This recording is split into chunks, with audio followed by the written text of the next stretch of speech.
মুহাম্মদ সাল্লাল্লাহু আলাইহি ওয়াসাল্লামকে আমরা অনেক ভালোবাসি। কি ভালোবাসি না?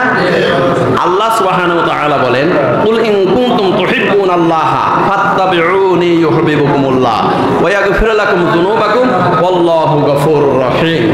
দুনিয়ার একটা উদাহরণ দেখেন, একজন স্বামী যদি তার স্ত্রীকে মুখে ভালোবাসে, এই স্ত্রী আমি তোমাকে ভালোবাসি ভালোবাসি ভালোবাসি, কিন্তু স্ত্রীর খাওয়া দাওয়া, স্ত্রীর স্নো পাউডার, স্ত্রীর কাপড় চোপড়, থ্রি পিস, এরপরে ব্লাউজ, শাড়ি যা আছে এগুলো কিছুই দেয় না, কিচ্ছু দেয় না, আর ওই স্বামী যদি বারবার এসে বলে আমি তোমাকে ভালোবাসি, আমি তোমাকে ভালোবাসি, আমি তোমাকে ভালোবাসি, এটা কি প্রকৃত ভালোবাসা হবে?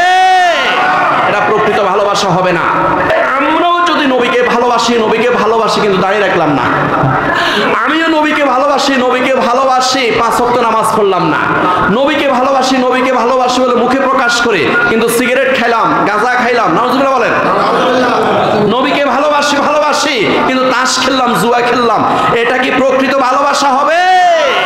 কুল ইন কুনতুম তুহিব্বুনাল্লাহা ফাত্তাবিউনি, যদি তোমরা প্রকৃত আল্লাহ প্রেমিক হতে চাও, আল্লাহর ভালোবাসার পাত্র হতে চাও, যদি তোমরা প্রকৃত আল্লাহর ওলি হতে চাও, মুহাম্মদুর রাসূলুল্লাহ সাল্লাল্লাহু আলাইহি ওয়াসাল্লামকে অনুসরণ করতে হবে। সুবহানাল্লাহ। ইউহিব্বুকুমুল্লাহ, তাহলে আল্লাহ পাক তোমাদেরকে ভালোবেসে আল্লাহর ওলি বানিয়ে ফেলবেন। শুধু তাই নয়, ওয়া ইয়াগফির লাকুম যুনুবাকুম, তোমাদের জীবনের সব গুনাহ মাফ করে দিবে কে? আল্লাহু গফুরুর রহিম, আল্লাহ হলেন মহা ক্ষমাশীল, তিনি দয়ালু। প্যারে হাজরিন, এটাই হলো আমাদের কথা। মুহাম্মদ সাল্লাল্লাহু আলাইহি সাল্লামকে মুখে ভালোবাসি বললে চলবে না, আমাদের সুদ ছাড়তে হবে। আল্লাহ রাব্বুল আলামিন বলেন, হাসরের ময়দানে এমন কিছু মানুষ উঠবে, তারা শুধু শয়তানে ধরলে, জিনে ধরলে যেরকম মানুষ লাফালাফি করে এরকম করবে।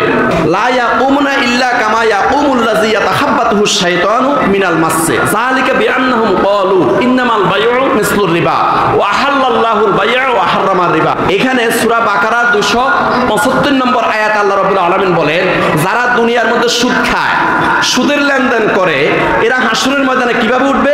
একটা মানুষকে ভূতে ধরলে, জিনে ধরলে, দেও দানবে ধরলে যেরকম লাফায়, আল্লাহ পাক বলে মনে যেন তাকে শয়তানে ধরেছে, এইভাবে শুধু হাসরের ময়দানে লাফাইতে থাকবে। কারণ তাদের অপরাধ হলো যে দুনিয়ার মধ্যে তারা বলতো সুদ তো ব্যবসার মতোই, অথচ আল্লাহ পাক বলেন ওয়াহাল্লাল্লাহুল বাই'a ওয়া হারামার রিবা, আমি ব্যবসাকে হালাল করেছি আর সুদকে হারাম করেছি। ফামান জাআহু মাউইযাতুম মির রাব্বিহি ফান্তাহা ফালাহু মা সালাফা ওয়া আমরুহু ইলাল্লাহ। এই সূরা বাকারার 275 নম্বর আয়াতের ব্যাখ্যা শোনার পরে কেউ যদি সুদ ছাড়ি দেয়, তাহলে তারে আর খারাপ বলিও না, তারে